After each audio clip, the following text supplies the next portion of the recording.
بسم اللہ الرحمن الرحیم۔ السلام علیکم پیارے دوستو، امید ہے کہ آپ لوگ خیریت سے ہوں گے۔ اللہ تعالیٰ آپ کو خیر و عافیت سے رکھے۔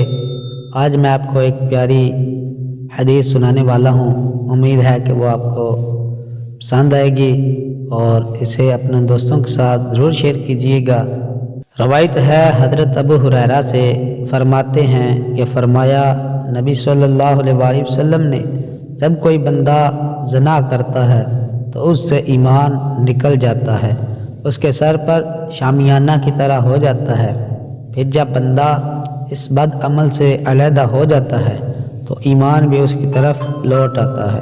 اس کی تفسیر پہلے گزر چکی ہے کہ یہاں نور ایمان یا غیرت ایمانی نکلنا مراد ہے، نہ کہ اصل ایمان کا نکل جانا، یعنی جب توبہ کر لیتا ہے تو توبہ کی برکت سے ایمان کا نور اور غیرت لوٹ آتے ہیں۔ مرات المناجح شرح مشکات المصابیح جلد نمبر 1 حدیث نمبر 60۔ روایت ہے حضرت حذیفہ سے، فرماتے ہیں کہ نفاق حضور صلی اللہ علیہ وآلہ وسلم کے زمانہ میں تھا، لیکن آج یا کفر ہے یا ایمان۔ بخاری۔ آپ کا نام شریف حذیفہ، کنیت ابو عبداللہ ابسی ہے۔ آپ کے والد حسیل اور ان کا لقب یمان ہے۔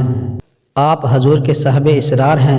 25 ہجری میں شہادت عثمان غنی کے 40 دن بعد مدائن میں آپ کا انتقال ہوا اور وہیں آپ کا مزار پر انوار ہے، یعنی حضور کے زمانہ میں وقتی مصلحتوں کے ماتحت منافقوں کو قتل نہ کیا گیا، اگرچہ ان سے علامات کفر ظاہر ہوئی تاکہ کفار ہماری ہانہ جنگی سے فائدہ نہ اٹھائیں۔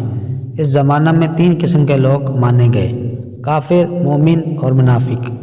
حضور کے بعد نفاق کوئی چیز نہیں، یا کفر ہے یا اسلام۔ اگر کسی سے علامت کفر دیکھی گئی قتل کیا جائے گا، کھلا کافر بھی قتل ہوگا، چھپا بھی، کیونکہ وہ مرتد ہے۔ پیارے دوستو، مزید اس طرح کی ویڈیوز دیکھنے کے لیے ہمارے چینل ایس رضا وائس کو سبسکرائب کیجئے اور ساتھ لگے بیل آئیکن کے بٹن کو ضرور دبائیے تاکہ ہماری آنے والی ویڈیو کی نوٹیفیکیشن سب سے پہلے آپ کو ملے۔